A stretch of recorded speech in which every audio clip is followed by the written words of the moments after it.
বিমল চাষি তার নার্সারির গাছেদের সাথেই দিনের বেশিরভাগ সময় কাটিয়ে দিত। গাছেদের সাথে কথা বলতো সে নিজের মতো করে। গাছেদের কষ্ট বুঝতে পারত। কোনো গাছে নতুন পাতা বা ফুল এলে তার যেন আনন্দের সীমা থাকতো না।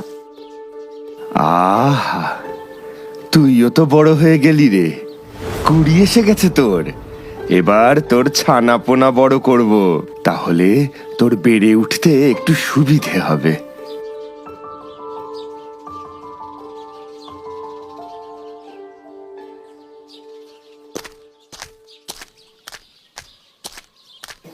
এত বেলা হয়ে গেল, তুই এখনো ঝিমোচ্ছিস?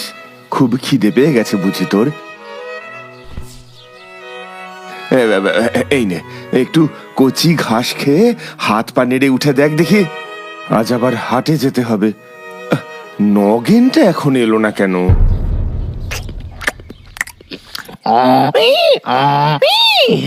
আবার আমার পিঠে ওই ভারী বস্তাগুলো চাপিয়ে আনবে নগেন বেটা। আজও দেখাবো মজা।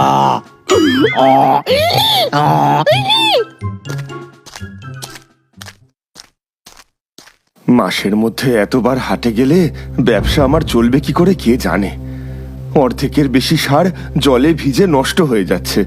রোজ রোজ আমার ভোলা জলে পড়ে যায় কি করে কে জানে। নগেনটাকে এবার থেকে একটু চোখে চোখে রাখতে হবে। বেটা কাজের থেকে কথা বলে বেশি।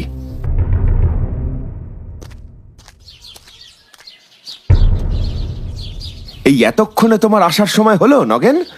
যাও, ওকে রোদের থেকে একটু ছাওয়ায় নিয়ে বসাও তো। আমি একখানি কথা কিছুতেই বুঝতে পারছি না বাবু, যে খচ্চর আপনার এত ক্ষতি করার চেষ্টা করে সারাদিন, আপনি তাকে নিজের হাতে কচি ঘাস খাওয়াচ্ছেন। অনেক কথা বলে ফেলেছ, এবার আমার একখানা কথা শোনো দেখি। ভেতরের ঘর থেকে হিসেবের খাতাখানা নিয়ে এসো। নিজের দোষ ঢাকতে অবলা জীবের উপর দোষ চাপিও না নগেন, ভগবান ক্ষমা করবেন না। আমি যদি সজ্ঞানে আপনার কোনো ক্ষতি চেয়ে থাকি বাবু, তবে যেন আজই বিচার হয়ে যায় কে আসল দোষী আর কে না। এটুকু উপকার করে দাও ওপরওয়ালা আমার। এই নগেনটার আমি যে কোথায় বাঁশ দিয়েছি তা কে জানে বাপু। আমার সুখ কিছুতেই তার চোখে সয় না। যেমন চলছে তাতে কার ক্ষতি হচ্ছে কে জানে। গাছে একটু সার কম পড়লে গাছ যেন একেবারে মরে যাচ্ছে। ব্যবসার জন্য আকাশ ভাঙা ক্ষতি হয়ে যাচ্ছে একেবারে। এখনো বলে দিচ্ছি বাবু, এই খচ্চরের পিঠে করে সার আনা বন্ধ করুন। এই খচ্চর আপনার ক্ষতি ছাড়া অন্য আর কিচ্ছু ভাবে না, এই বলে দিলাম। সাঁকো পার করার সময় নিজে একটু সজাগ থাকলেই তো পারো।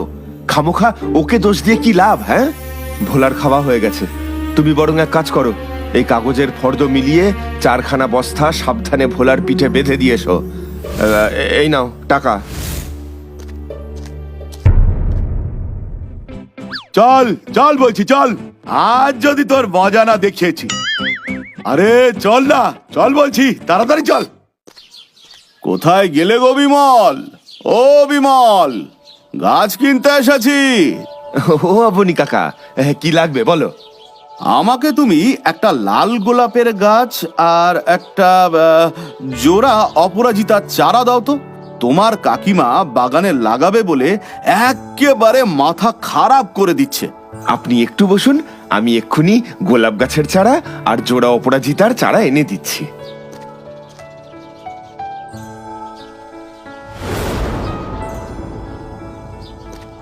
এই নিন কাকা বাবু, কাকিমার পছন্দের গাছগুলোর সাথে এই জবা ফুলের গাছটাও নিয়ে যান। এটা আমার তরফ থেকে উপহার। তোমাকে যত দেখি বিমল, সত্যি অবাক হয়ে যাই। সেই কবে থেকে এতটুকু একটা নার্সারি খুলে বসেছিলে, আজ তোমার সততার জন্যেই ভগবান তোমায় দুহাত ভরে আশীর্বাদ করেছেন। আর তাই এত বড় একটা ব্যবসা খুলে বসতে পেরেছো। ঠিক আছে, আজ তবে আসি। অন্য সময় এসে আরো কিছুক্ষণ গল্প করে যাবক্ষণ। সাবধানে যাবেন কাকা। সবাই বাইরে থেকে দেখলে ভাবে আমার ব্যবসা কত না ভালো চলছে, কিন্তু কিভাবে যে চলছে তা একমাত্র ভগবান ছাড়া আর কেউ জানেন না। এত দামি দামি সার প্রতি সপ্তাহে যদি হাটের থেকে আনতে হয়, তবে সমস্ত লাভের গুড় তো হাটের দোকানদাররাই নিয়ে চলে যাচ্ছে। আমি এত কষ্ট করে হাটের থেকে এত ভারী ভারী বস্তা বয়ে নিয়ে আসব, আর এদিকে বাবু মশাই মনের সুখে থালা ভর্তি খাবার খাবে। হ্যাঁ, খাওয়াচ্ছি তোমাকে খাবার, দাঁড়াও।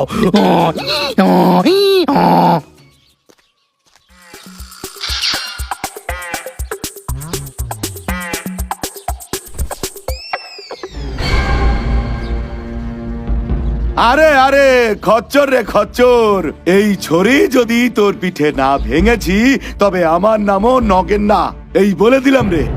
এ কি রে, বস্তাটা ভেজা কেন রে? তবে আর বলছি কেন, বস্তা ভিজেছে সবই আপনার এই আদরের খচ্চরের জন্য। এ বেটা খচ্চর, মহা খচ্চর। এখন তো সব দোষ আমার। ওই বড় রাস্তা ধরার আগের ছোট সাঁকোটা পেরোতে গিয়েই পড়ে গেছি মালিক। ঘ্যাঁচু ঘ্যাঁচু। আর আপনার এই কর্মচারী নগেন আমাকে একটুও সাহায্য করেনি। বিশ্বাস করুন, আমাকে নিজে থেকে উঠতে হয়েছে কষ্ট করে। আরে লেগেছে নাকি? দাঁড়া দাঁড়া, তোকে খেতে দিই আগে। দেখো দেখি, রোজ রোজ অবলা প্রাণীটা পড়ে যাচ্ছে জলে। কালই মোড়ল মশাইকে বলতে হবে বিষয়টা। ওই সাঁকোটার একটা ব্যবস্থা এবার না করলেই নয়। কিন্তু নগেন, এই বস্তা মেপে দেখো দেখি আজ কতটা কমলো। এভাবে ব্যবসা কিভাবে চলবে বলো তো? আমাকে হাটে যাওয়া বন্ধ করিয়ে দাও, তাহলেই তোমার ব্যবসা চলবে। তা না হলে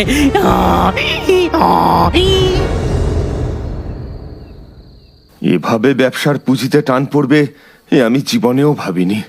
এত কষ্ট করে ব্যবসাটাকে এখানে নিয়ে এলাম, আর আজ ভরা পুকুরে ডুব মনে হচ্ছে। কি হয়েছে? কি বলি বলো তো কমলা? নগেন হাটে গেছিল না, আজ আবার বস্তা ভিজিয়ে আনেনি তো? তবে আর বলছি কি, আজও 4টে বস্তা মিলিয়ে প্রায় 30 কিলো কম। কি বলছো গো?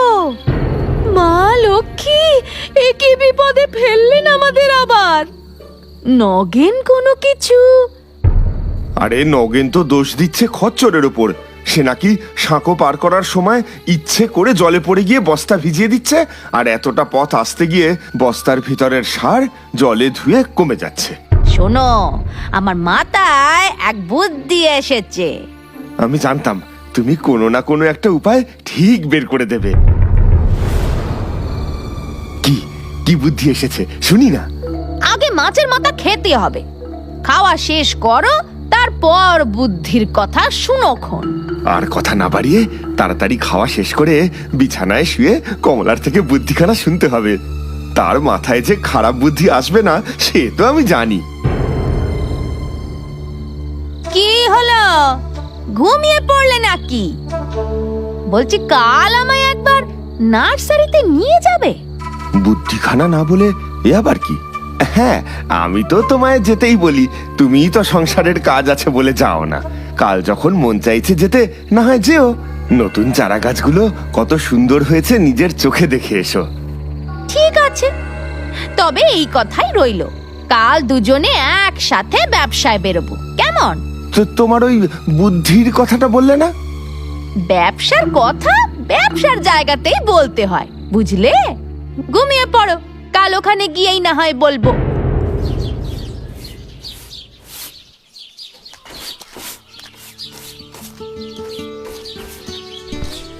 কতদিন পরে তুমি এলে বলো তো বউ ঠাকুরন। কোথায় যে তোমায় একটু বসতে দিই। এত ব্যস্ত হতে হবে না, বাড়িতে তো সারাক্ষণ শুয়ে বসে কাজ করে সময় কাটাই। এত গাছের মাঝখানে এসে বসে থাকলে চলবে? আমিও একটু ঘুরে দেখি। নাও, তুমি ঝুড়িটার এক পাশটা ধরো, আর আমি এক পাশটা ধরে তোমার মাথায় তুলে দিই। তুমি দেখেছো বেচারা খচ্চরটা কেমন অসহায়ের মতো পড়ে আছে? আর নগেন সারাক্ষণ ওকে কথা শুনিয়ে যাচ্ছে। একবার মুখটার দিকে তাকিয়ে দেখো, তুমি নিজেই মায়ায় পড়ে যাবে। প্রতিদিন সাঁকর জলে পড়ে যায়। ওকে মনে হচ্ছে আর একটু বেশি করে সর্ষের খোল আর বিচুলি মাখিয়ে খাওয়াতে হবে। আপনার চোখে ওর কোনো দোষ ধরা পড়ে না বাবু। গিন্নিমা, আমি বলছি, ও মনে মনে চায় যে এই ব্যবসার ক্ষতি হোক। এই বদমাস খচ্চর রোজ রোজ এক সাঁকো দিয়ে যাচ্ছে, কিন্তু তখন কিচ্ছু হচ্ছে না।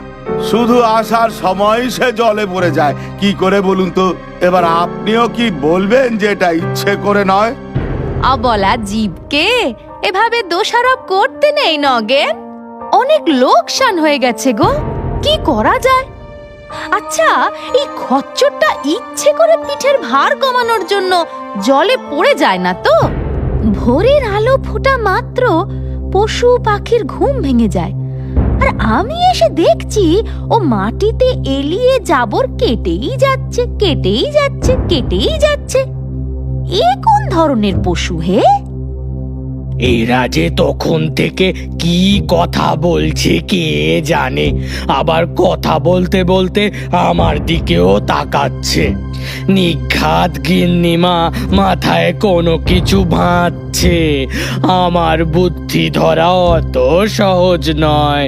ভাগ্যিস প্রথমবার জলে পড়েছিলাম, না হলে এই উপায় বেরোতোই না।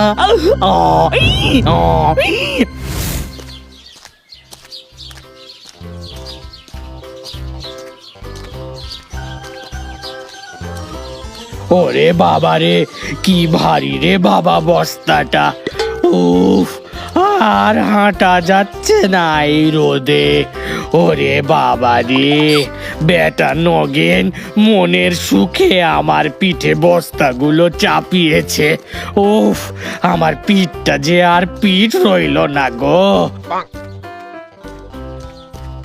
এই বোঝা যদি তোর পিঠে চড়তো, তুই বুঝতিস কেমন লাগে।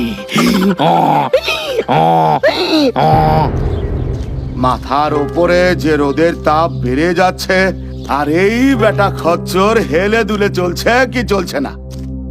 আহ,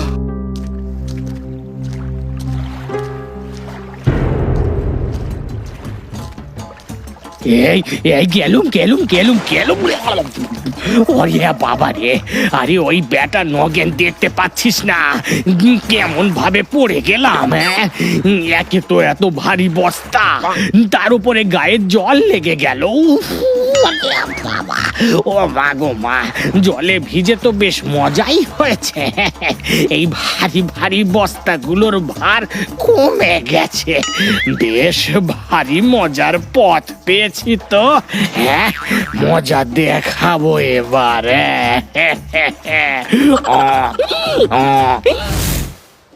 হ্যাঁ গো, শুনছো? আজ আবার নগেন হাটে যাবে নাকি? না না, হাটে যাবে কি করে? পুঁজি কোথায়? টাকা আমি দিচ্ছি। বাড়ির সর্ষে খোল শেষ হয়ে গেছে, এখানেও দেখলাম এক বস্তাই আছে। নগেন, তুমি বরং আর বেলা করো না, এই নাও টাকা। কত মন লাগবে তা বাবুর থেকে জেনে নিয়ে এসো, বুঝলে? গিন্নিমা, আমার কথাখানা শুনবেন না তো? সে দেখা যাবে, আগেই কাজখানা করো দেখি। আমি আর তোমার কর্তা বাবু বাগানের কাজগুলো সব সেরে ফেলি ততক্ষণে। তুমি এসো। আজ যদি তুই একবারও এই শাখো থেকে পড়েছিস খচ্চর, তখন তোকে কে বাঁচায় আমি দেখে নেব। প্রতিদিন ইচ্ছে করে পড়ে গিয়ে ভাবছিস ভালো মানুষ দুটোকে ঠকিয়ে যাবি দিনের পর দিন। এ আর হচ্ছে না। ওনারা না বুঝতে পারলেও আমি পরিষ্কার জানি তুই ইচ্ছে করেই পড়ে যাস সাঁকর জলে, যাতে বস্তার সার জলে ধুয়ে কমে যায় আর তোর নিতে অসুবিধা না হয়। তোর মতো অলস পশু আমি জন্মেও দেখিনি। ওরে নগেন, তোর মতো বোকা আমিও জন্মে দেখিনি রে। ওইটুকু মাস মাইনেতে তুই রোজ এতটা পথ আমাকে নিয়ে হেঁটে যাস আর হেঁটে আসিস।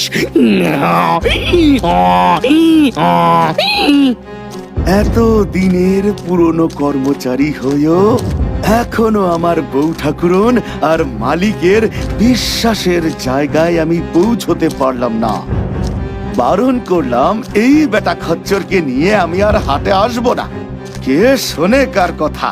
যা ইচ্ছে তাই করুক। সারের জায়গায় সর্ষের খোল কিনতে বলেছে 4 বস্তা, কিনে চাপিয়ে দিয়েছি এই বেটার পিঠে। এটার যে এখন কি হবে ভগবানই জানে। আর পারলি না তো বেটা নগেন, তোর মালিক যেমন বোকা তুই তার থেকেও বোকা। এবার দেখ আমি কেমন ভাবে জলে পড়ি, আরে এমন ভাবে উল্টে পড়বো যাতে বস্তার ভেতরে যা আছে সব যেন একেবারে চলে যায়। এই এই এই এই নে নে নে পড়ে গেলাম জলে। বাহ, আজও বেটা জলে পড়ে গেল। সব শেষ ভগবান, সব শেষ। পাজি খচ্চর কোথাকারের। একটু বেশিক্ষণ জলে ভিজে থাকি তাহলে বস্তায় যা জিনিসপত্র আছে সব একেবারে জলে ধুয়ে চলে যাবে, আর আমি ফাঁকা বস্তা নিয়ে হেলতে দুলতে বাড়ি ফিরতে পারবো। ইচ্ছে করে জলের মধ্যে বসে থাকা? তোকে বসাচ্ছি আজ আমি, দাঁড়া। যেভাবেই হোক একটা বাঁশ জোগাড় করতে হবে। কোথায় পাই, কোথায় পাই? এই যে পেয়েছি। খোঁচা মেরে তোর পেট না ফুটো করেছি তবে আমার নামও নগেন না, এই বলে দিলাম। যতই বাঁশের খোঁচা মারো না কেন, বাড়ি গিয়ে সর্ষের খোলের সাথে বিচুলি মাখিয়ে খেতে তো আমাকে আর আমার মালিকই দেবে। তোকে তো সেই আবার কাজই করতে হবে রে বেটা নগেন। ওরে বাবারে, ওরে বাবারে, উঠতে পারছি না কেন? হ্যাঁ, বস্তা তো এতক্ষণে হালকা হয়ে যাওয়ার কথা, আজ একটু বেশি ভারী লাগছে মনে হচ্ছে। পাটা কাদায় আবার দেবে গেল না তো? হ্যাঁ,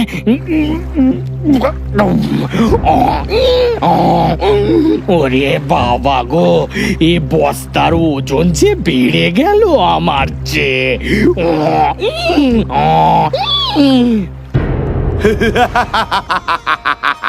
কি ভাবছিলি এতক্ষণ বোকা খচ্চর? আজ আর বস্তায় সার নেই রে, সর্ষের খোল আছে। জলে পড়ে ভারী হয়ে গেছে, এবার বোঝ মজা। চল বাড়ি। বেচারা বোকা খচ্চর ভেবেছিল মানুষের বুদ্ধির কাছে সে জিতে যাবে, আর যেমন চলছিল তার সুখের অলস জীবন সেভাবে সে জীবন কাটাতে পারবে। কিন্তু কমলার বুদ্ধির কাছে সে একেবারে কাবু হয়ে পড়ে। ভারী ভেজা সর্ষের খোল বাগান পর্যন্ত টেনে আনতে গিয়ে বোকা খচ্চরের একেবারে নাস্তানাবুদ অবস্থা। ওরে বাবা রে বাবা, এই বস্তার মধ্যে কি সার ভরেছে কে জানে। ভেজার পর অন্য সব দিন বস্তা হালকা হয়ে যায়, আজ এত ভারী হয়ে গেল কেন? উফ বাবা রে বাবা, পাঁজরগুলো আর কিছু থাকলো না। উফ, পাগুলো যেন আলগা হয়ে খুলে যাবে এক্ষুনি।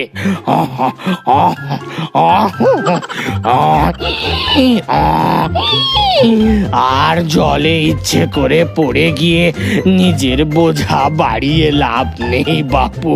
শুকনো বস্তা টেনে আনা ঢের ভালো।